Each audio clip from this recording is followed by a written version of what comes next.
Olha só, o que a gente vai desvendar hoje não é só sobre números e gráficos, não. É uma história de um confronto, sabe? Uma verdadeira batalha de bilhões de reais que aconteceu em tempo real na Bolsa Brasileira.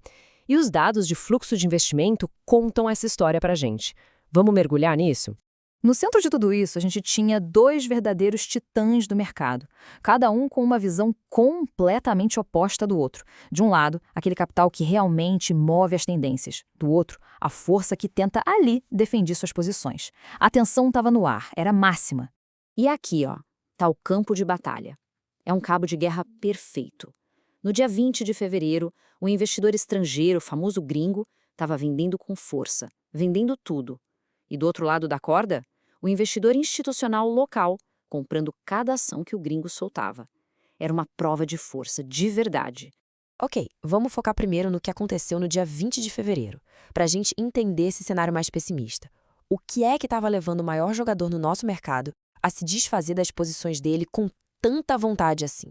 E os dados não mentem, né? Essa barra bem negativa que a gente vê aí no gráfico, ela representa uma saída líquida de quase 700 milhões de reais de capital estrangeiro. Isso em um único dia. Um sinal claríssimo de aversão ao risco.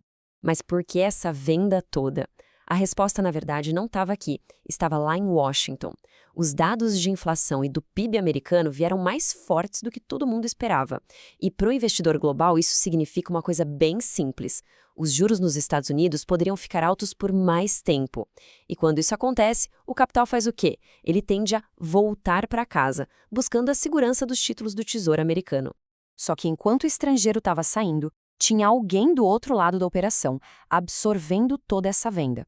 Os fundos institucionais aqui do Brasil entraram comprando mais de 600 milhões de reais. Na prática, eles estavam tentando segurar a queda do mercado.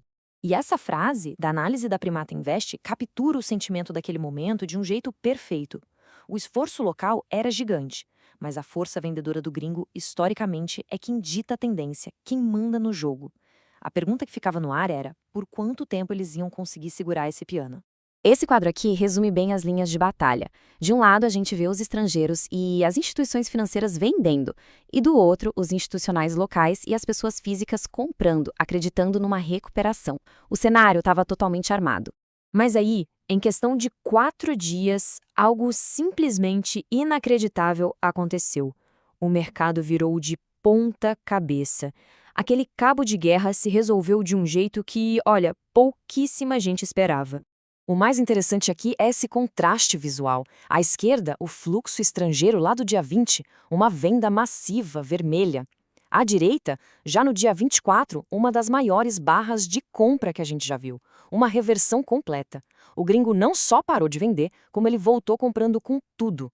E aqui a gente vê o outro lado da moeda, de forma brilhante. O institucional local, aquele que estava segurando o piano, fez um movimento exatamente oposto.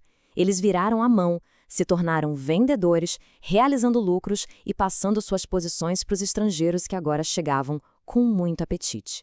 E só para dar uma dimensão da força dessa virada, dá uma olhada nesse número. Mais de 2,2 bilhões de reais. Esse foi o saldo de compra do investidor estrangeiro no dia 24. Um volume que não só reverteu a venda anterior, mas sinalizou uma convicção muito forte. Essa tabela é o resumo da ópera. Vejam só como cada um dos players inverteu completamente a sua posição. O estrangeiro foi de vendedor para comprador massivo, e todos os players locais, o institucional, a pessoa física e as financeiras, passaram para o lado da venda. Foi uma troca de mãos total. Então, a pergunta de bilhões de reais é: o que causou essa reviravolta tão drástica, tão repentina? Vamos entender quais foram os gatilhos. Basicamente, foram 3 gatilhos principais. Primeiro, o efeito Vale. A nossa gigante da mineração anunciou projeções muito fortes, e isso atraiu o capital estrangeiro, que muitas vezes usa a empresa como porta de entrada para o Brasil. Segundo, uma mudança geopolítica. Uma decisão da Suprema Corte dos Estados Unidos derrubou tarifas comerciais, o que deu uma acalmada no mercado global. E terceiro, a pura psicologia de mercado. Com o Ibovespa batendo recordes, veio o famoso FOMO, aquele medo de ficar de fora, que forçou muitos fundos globais a entrar na festa para não perder o bonde.